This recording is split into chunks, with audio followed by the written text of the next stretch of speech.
Okay, welcome back.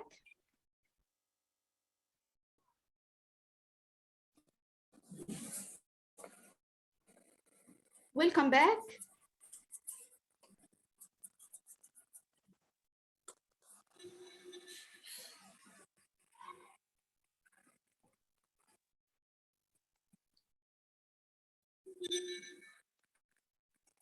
Okay, so we stopped at involving our learners in the presentation. Okay, so can you suggest any ideas to involve my learners in the presentation? If I don't want to get my students involved in the presentation or get them engaged in the presentation, I'd like them to do something while teaching the vocabulary. How can I do that? I don't want to do anything. All the things Assalamu alaikum.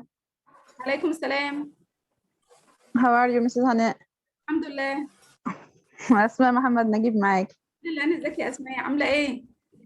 الحمد لله. To involve our students in presentation, we can use games like giving them words and ask them to put it into sentences. Yeah. Or give me synonyms of them. Yes. Synonym. Okay. Yes. Learning vocabs, we need games more than explanation. Yeah, okay. So, but yes, you are right. It's a good idea to use games with my students, sure, because they are helpful to make words or vocabulary memorable. But here I'm talking about teaching vocab. I'm still teaching, not practicing. I use the games to practice the vocabulary. I have already taught. What if I want my students to be engaged while teaching the vocab in the presentation, not in the practice? Show them pictures. Yes. Of the words. Yeah. And اللي هو محاولة تقريب المعلومة. Show them words of everywhere. Show them pictures of every word, and ask them to guess what is the meaning of the words. That's it. So yes, that's the point. It can be also by using computer or videos. Yeah, I can show a video. Yes.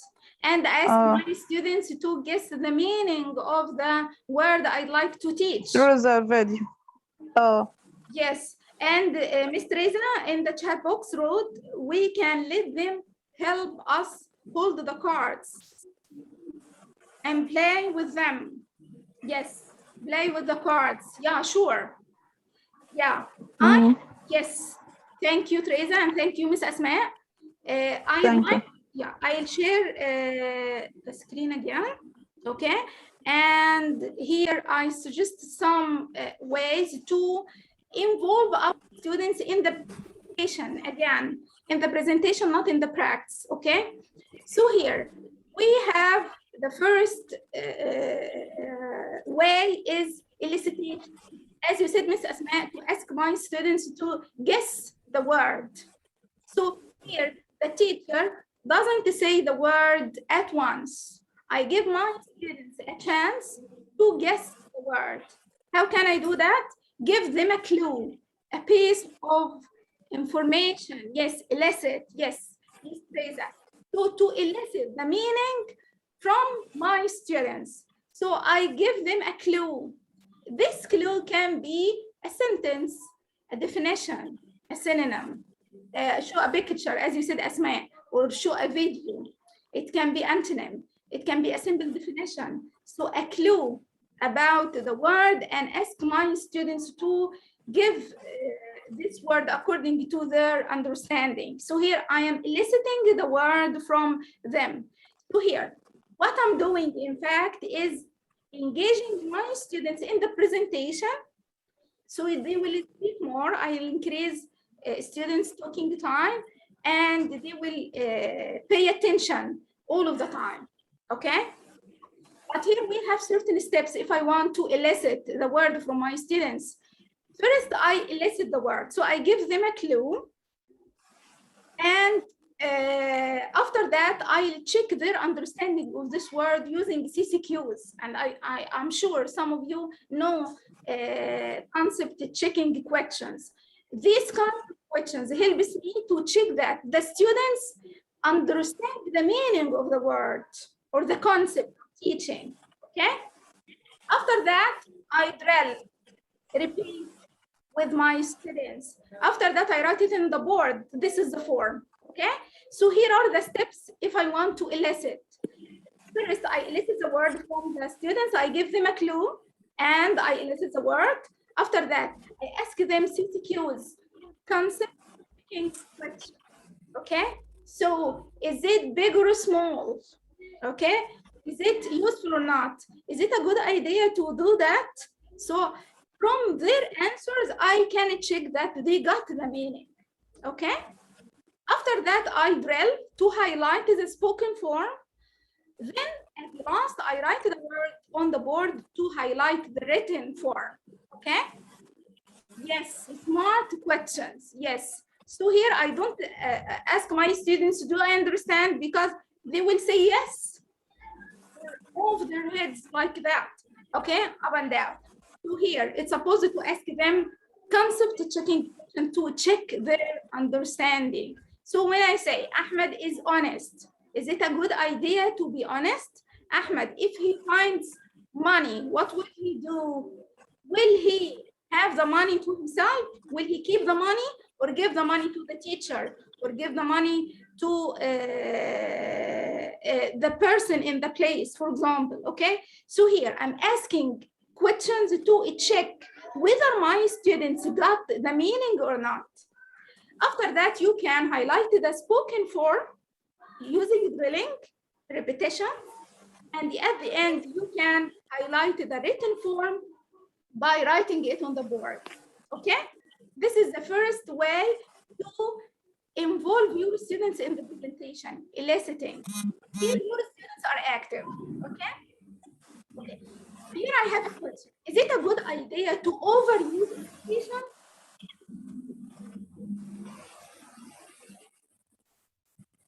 For example, I have 10 vocabulary, 10 words I want to teach my students today. Is it a good idea to elicit all the words?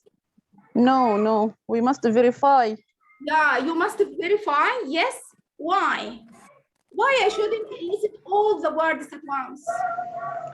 To regard all the kinds of our learners. Yeah, that's right. As we have different types of learners inside the class. Yeah, so sure. we must verify our ways of giving them the information.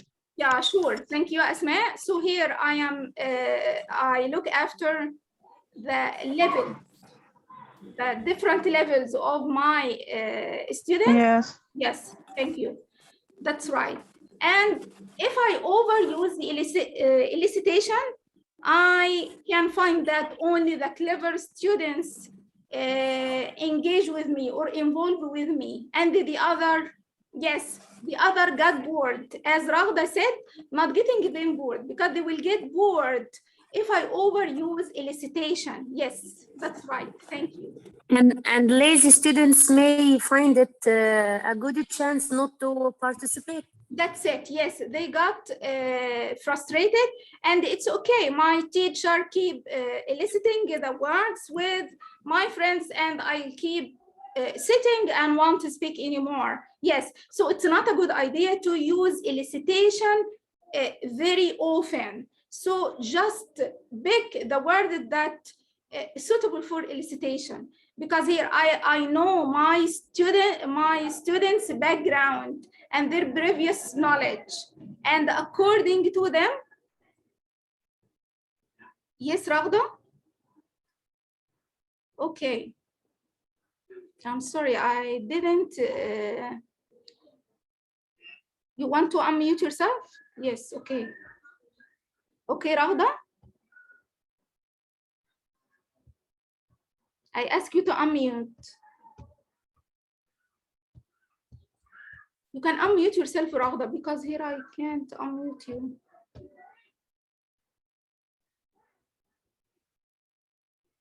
I ask you to unmute yourself, Rahda.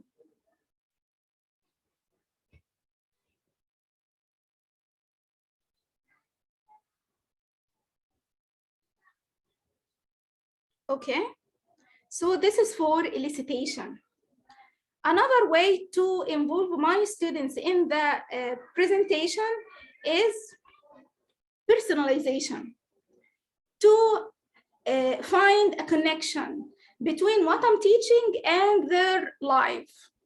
Okay, so for example, if I'm talking about colors, so I ask my students to stand up and tell me what's your favorite color. If I teach a family, I invite my students to come to the front of the classroom and tell us how many brothers do you have, how many sisters do you have.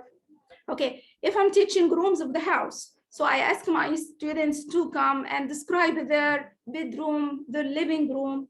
So here, it's very important to have such a link between what I'm teaching and my students' life. Just a connection between them, encourage my students to share, to get involved and engaged in my presentation. So it's very important to use the students' life while teaching your vocabulary. They will be active, okay? Any questions here?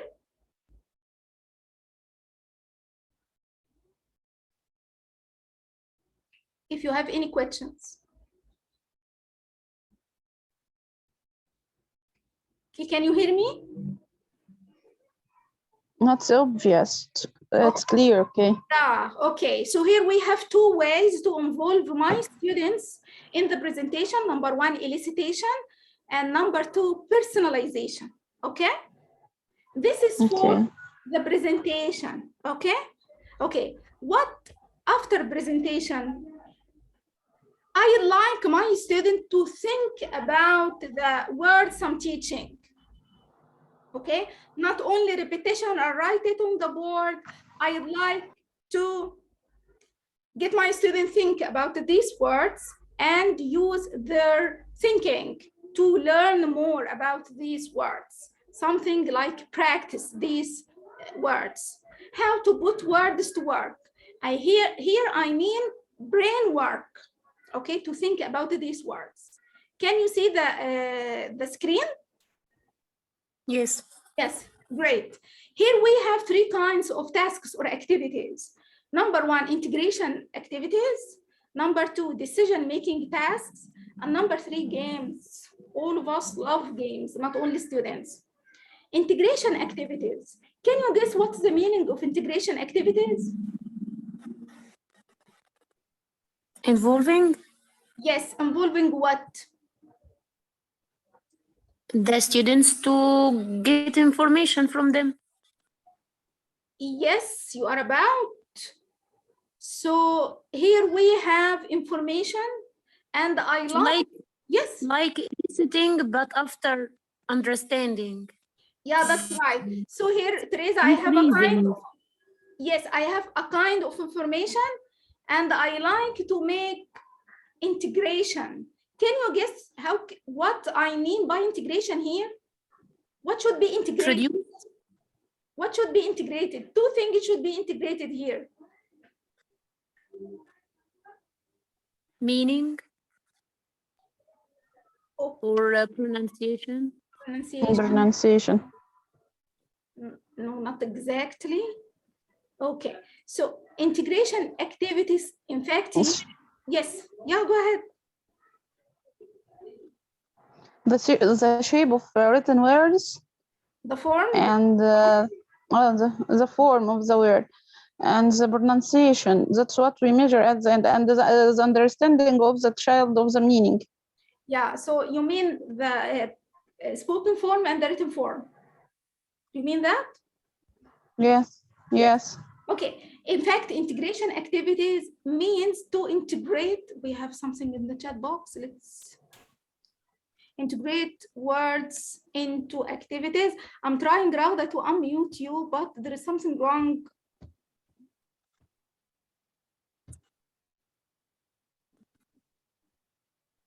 I don't know why. Okay, so Ragda said integrate the words into activities. Sure, I integrate the words into the activities I'm using with my students in the classroom, but in fact, integration here means integrate the old information with the new one.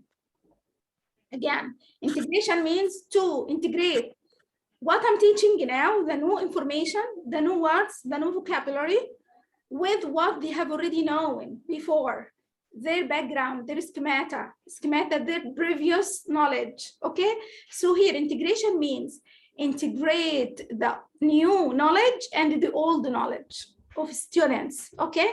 For example, if I teach today the clothes items, and they have already know the colors, so I can hold up a dress or a card of a dress and tell them what color is the dress. It's a red dress. So here I integrate the new items, which are clothes, and the old items, which are colors.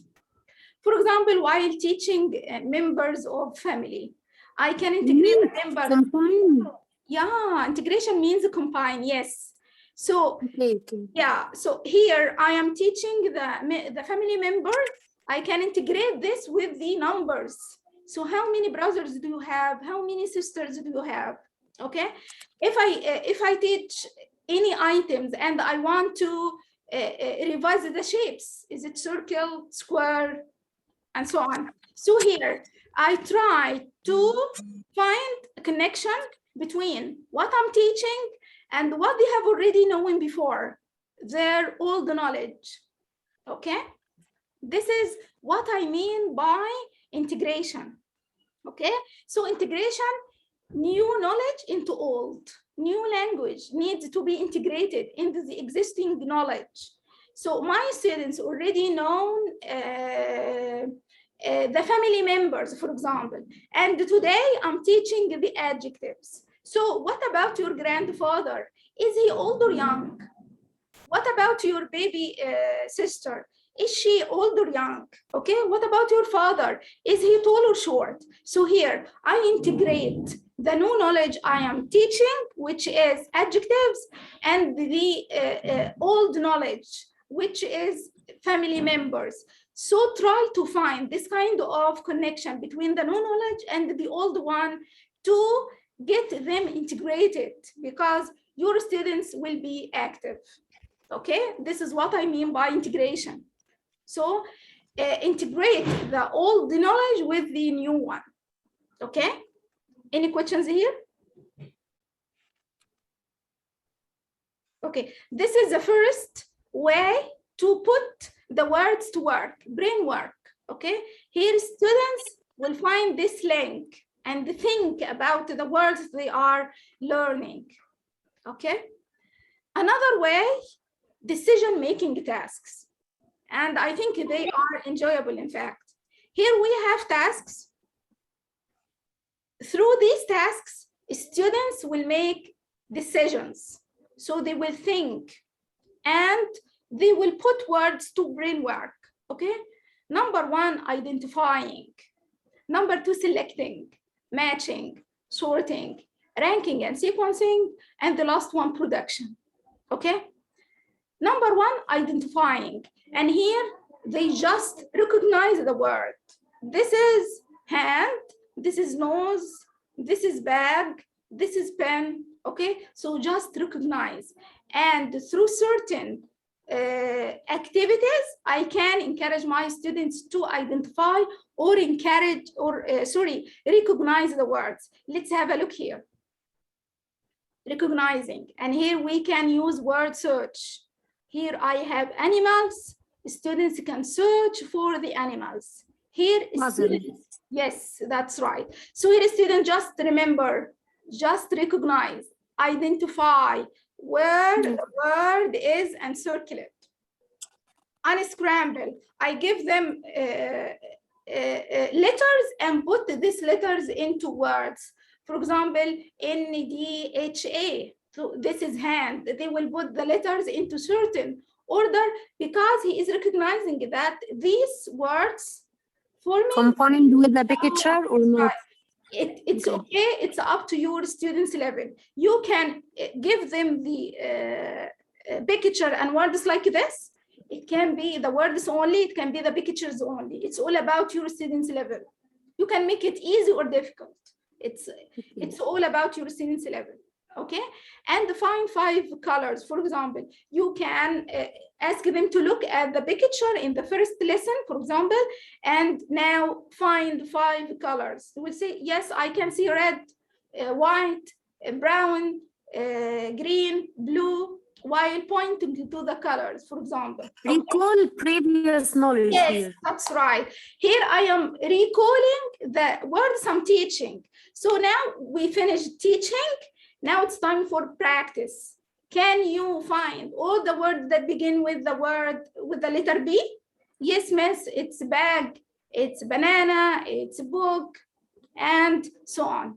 Or raise your hand when you hear a color or a number. So here, all these activities, all of them depend on just recognizing, recalling, or identifying where the word is, okay? Here, the student just remember, yes, I remember the word and I can circle it, I can underline it, I can point to it, I can find it, okay? So here, just remembering the word, okay? After identifying the word, I can move to another level of thinking, which is selecting. And here, students, not only remembering or identifying the word, they also make a choice. They understand what they are doing. I'll choose this word, not the other, okay? So, like odd one out, like you can see here on the screen, you can provide them with the pictures or the words, and they can circle or underline the different word. So here, they recognize, identify, remember, and make a choice. They just pick just one, which is different here, okay? And another one, you choose words to describe yourself. I'm teaching now. Can we have this activity from the first time we explain new vocabulary? Yes, okay. So here, can we jump to selecting activities without going through identifying or recognizing? I'm not talking about jumping. I am talking about this skill. It can be ready at the first time. At the first time? Yes, no, I'm not talking about the first step. At the first time, after moving from one activity to another, I think it needs a little bit memorization here. Yeah, that's right. But here, Teresa, they use, okay. Next here, time. Yeah, they want right. Here they want right. Yeah, they just want to remember. Okay. So if my students, I know that they can't do this activity, so I stop at identifying the vocabulary. So I wanted them just to remember. So we have already learned colors. So can you find the colors? It can be they are written on the board, it's okay. So just search for the word and circle it or underline it, okay? As a kind of practice. Yes, that's right, as a kind of practice, okay? And here, not only recognize or remembering the word, they make a choice because they select. The example that I want to say, if I teach the adjectives, so I ask my students, what about you? Are you tall or short? So from all these adjectives, he will say, I am short, I am young, I am thin. So he will choose what's suitable for him. So here he select. This is what I mean selecting, okay? Here it depends on remembering and understanding, in fact, okay? I understand that the word old is not suitable for me because I'm not old, I'm young. The word tall is not suitable for me because I'm short, okay? And here, for example, we have pictures or words. He can choose which one is different. Okay, and it can be easier about using letters. I can show 5 capital letters, but one of them is small. So here he The first one, they are all transportation. Yeah, but one of them is. Okay, I am with you, but yeah, one of them is an animal. Yes, yeah, but a kind of transportation. Yes, yeah, a kind of transportation. Here, you will tell him which one is different. He will say a horse. Why? Because it's an animal, not, yeah, it's a mean of transportation, but it's not a machine. Okay. The train, It's a living bit. Yes. Yeah. Clean to the environment. Yeah, yes. Because here, Teresa, go through the higher thinking skill, and you will know that at the end of the kinds of activities. I go from the easier to the most difficult. Okay? Okay. So this is for selecting. Let's move to the next one, which is matching. And here I ask my students to match the word we have already learned with a definition, a synonym, antonym, a picture. It can be a simple Applications picture. are great. Yes. So a picture, synonym, antonym, definition.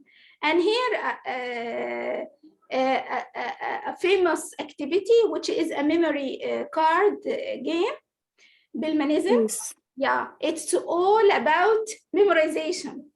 It's all about your memory. If you want to support your learners' memory, you can play this game with them. Okay, so here you can select 2 cards. If they are not matched, they want to get a point and face them down again and try another 2 till they get the 2 right cards, like here, get dressed. So here, number 2, go with number 3, or sorry, number 5 goes with number 3. So here it's all about memory, by the way. So all the cards face down, and it can be between 2 groups. Each group suggests 2 cards, okay? And they try to keep in mind that is number 3 is get dressed, and number 5 is this picture. So while facing up the card, they will get more and more of pictures and vocabulary, and it will be easy for them to match. Okay? Yes, Teresa, go ahead. We have played this game with cards, some animals, and you put these cards in a certain way. Yeah. In a certain order. Yeah. And you ask the team to look closely to the order, and you pick the cards and tell them you have 1 minute to put them in order, in the same order. Yes. Just memorization. Yeah, it's all about memorization. Yes. Giraffe, elephant, lion, cheetah. To put them in a specific order, and with the other team you can change the order just to memory, to check their memorization. Yes, that's right. It's support memory again. Yeah, that's right. Yes. Okay, so you can play this card. So here it's not an easy way, by the way, because here through repeating the words and looking to the card, the words will be memorable for your students. Okay? Yes. So don't say that it's not an educational game. It's only to get or to have fun. No, it's very important, by the way, this kind of games. We can add point for pronouncing the correct order. Yeah, after sure. ordering, you have to pronounce it. Yes, that's right, because they have to read the word. Yeah, thank you. A good idea. Yes, thank you, Tracy. Okay. So here we, in order to revise quickly, identifying this number 1, just recognize the word, remember the word. Number 2, selecting. Here I remember and choose. Number 3, I recognize the word and pair the word with maybe picture, definition, synonym, antonym, or whatever, okay? Let's move to level 4, sorting. Sorting here means dividing into categories. I can divide the words into categories. For example, animals, food, weather, seasons, adjectives, or whatever. And you can give your students the categories or not. So here, I give them just the categories, the topics I mean, without giving them words. But here, I give them words and the categories, okay? So it's up to you. It's all about your students' level. You can give them the words and ask them to put these words into these categories, or you can omit the words, or don't give them words or pictures, just the topics, and they will write according to their levels. And here you will have variety. If you put them into groups, of course, the students will write different items in each category, okay? And here, the level of sorting. Yeah, Teresa, go ahead. I can imagine this kind of activity. It will be fun, but checking their answers, won't it take much time? Won't take much time. You can ask one. Okay. You can ask one from each group to check the other group. For example, group one of you will go to group 2 and check that. Group 2, one of you will go to group 1, okay? And check that, okay? So don't go over through the groups and check that, okay? Or you, yeah. So again, you don't have to check the activity yourself. You can ask a student to check their work, okay? I'm talking about the time, not the effort. You are talking?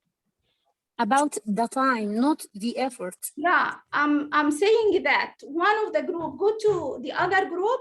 So at the same point. Yeah, yes. At the same time, you can check the whole groups. Okay. Imagine that we have 4 groups. So group 1, one of them will go to group 2. Group 2, one of you go to group 3, and so on. So at the same time, you have 1 minute to check the answer of the other group. And by the way, students will be careful to find mistakes to their friends. Yes. They will be accurate to find the mistakes because they want to be the winner. So in just 1 minute, you will check all the groups. Okay. Okay. So this is about sorting. Okay. Let's move to number 5, ranking and sequencing. And here I ask students to put the words into certain kind of order. Okay. And I love this kind of activities, okay? Because here students move to a higher thinking skill, which is evaluating, okay? So imagine that I teach the adverbs, frequency, always, often, usually, sometimes, never, and so on. So here I ask my students to put them into order on something that is called word decline. Word decline, just a line, and the students put the words on this line in certain order, okay? For example, ordering items like stages of life. This is in primary 1. We have a baby, a child, a teenager, adult, and elderly person. Why not to use the word decline to ask students put the stages of life into order? Okay, it's a higher thinking skill. Transportation from the newest to the oldest, right? Yes, or the fastest to the slowest. Yes, the same point. Yes, or any sequence of activities like making bread or cake, and this is like you have this in Discover, I think. Yes. So, but if after finishing the lesson of making bread or making a cake, it's not a good idea to jump into ranking and sequencing. So try to make it gradually, because ranking and sequencing deals with higher thinking skill, which is evaluating. So it's very important to go through remembering, understanding, applying, analyzing, and then move to evaluating or evaluation. Okay, so try to move from the easier to the more difficult one. Okay. Okay. So this is for ranking and the sequencing. And the last one, of course, creation or production. Production here related to the thinking skill, which is creation.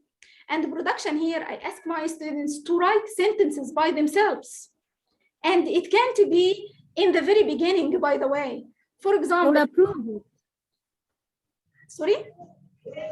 We are speaking about vocabulary, sorry. Ah, that's right. So I have here, I teach members of family, father, brother, sister, mothers, or whatever, okay? So it can be after doing this kind of activity, I can ask my students, you can write now, I show a picture of a brother. Sorry? A project. It can be, yes. Draw your family. Drawing their family. It's a very easy task, but still it's a production task. It's creating task because they do something themselves. Yes. Okay? Yeah. And it can be completing a sentence. For example, I give them a sentence. My brother is 7 years old. He is a space. So here he will say he is a child, okay? So you can give them this kind of activities, but after going through simple activities, okay? So don't jump to the activity that deals with higher thinking skills. Do it gradually. This is for the decision-making activities. In order not to get lost, I'll show them again. Decision-making tasks, identifying, selecting, matching, sorting, ranking and sequencing, and production. And these are the tasks that help me to put words to work. We talked about integration activities and the other kinds of tasks, which is decision-making tasks. And the last one is games, okay? Okay. Before talking about the games, if you have any questions. Thank you. Thank you. Okay, let's have a look at your favorite game. Can you share me or share us your favorite game? What's your favorite game? About learning vocabulary, I think. Yes. Cross the words. Yeah. Yes, Teresa, go ahead. Cross the words. Yes. Can you explain it? Or if it is difficult for you, it's okay because of your voice. No, it's okay. A table with letters unscrambled, and you can cross the words or pictures. You can make it harder. You give them pictures, and they identify the picture first, and then they search for the words in the letters. table. Yes. Okay. Thank you, Teresa. And here we have in the chat box, Ragda, a Chinese whisper. Yes. Okay. A Chinese whisper, it's supposed to, because I think Ragda can't unmute yourself. So it's supposed to get my students. We have less than 1 minute, by the way, unfortunately, but we will start over. So we have students to line up in 2 lines or in 2 groups in 2 lines, and the teacher whisper a word to both of them, both of the teams. The last one in the line